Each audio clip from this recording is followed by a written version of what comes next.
nous avons marché et produit parce que la scène.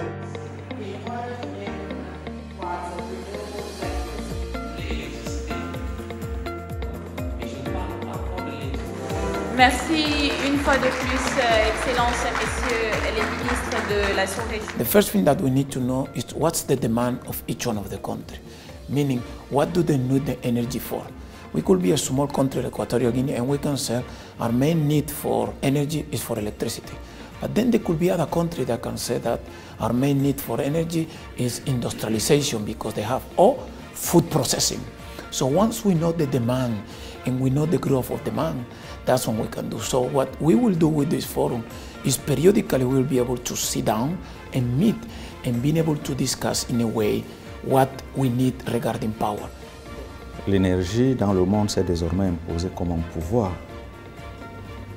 Et comme tel, les États, sinon les ensembles des États, les sous-régions comme celle de l'Afrique centrale, devront en prendre conscience.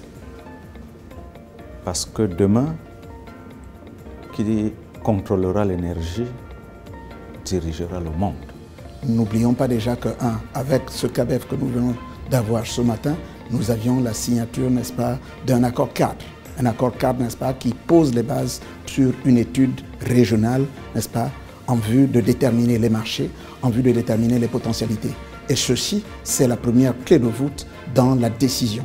Parce que si seulement ceci est avéré nécessaire, et cela devrait être probant, il n'y a que désormais les décisions politiques, les décisions financières devraient suivre pour accompagner, n'est-ce pas, la nécessité, parce que n'oublions pas que les politiques, tout comme les gouvernants, sont attentifs, je dirais, aux besoins de leur population.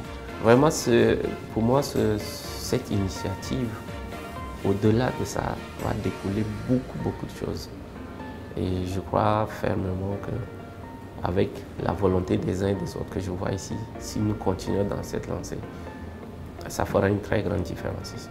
On est l'unique région. Si vous prenez ou tous les pays d'ailleurs, vous parlez du Tchad, Centrafrique, le Cameroun, le Gabon, la Guinée équatoriale, ce n'est pas seulement le pétrole. Il y a le gaz associé à des minerais, etc. C'est un très grand avantage. Et vu notre nombre, c'est un grand atout.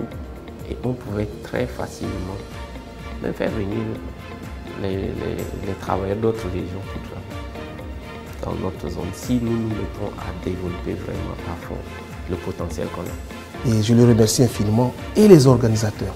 C'est une organisation formidable.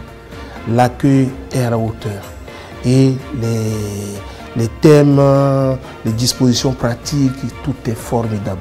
En tout cas, je profite de votre micro pour leur dire merci. Et je pense, en Afrique, généralement, quand on félicite, on encourage, on tombe un peu dans la faiblesse. Nos encouragements pour que ces organisateurs puissent faire davantage la prochaine fois, pour qu'on puisse encore se retrouver dans de meilleures conditions, comme c'est le cas aujourd'hui, et avec des thématiques surtout basées sur la satisfaction des besoins essentiels de nos différentes populations. Without energy, you can't have any kind of development. You can't have economic development, you can't have social development, and you can't even have peace in the country.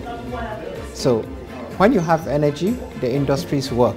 When you have energy, the agriculture and everything work.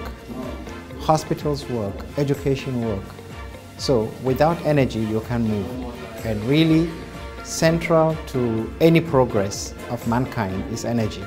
And I think it's a very good thing that we have come to the realization that we need to do something about energy. And until that's help or aid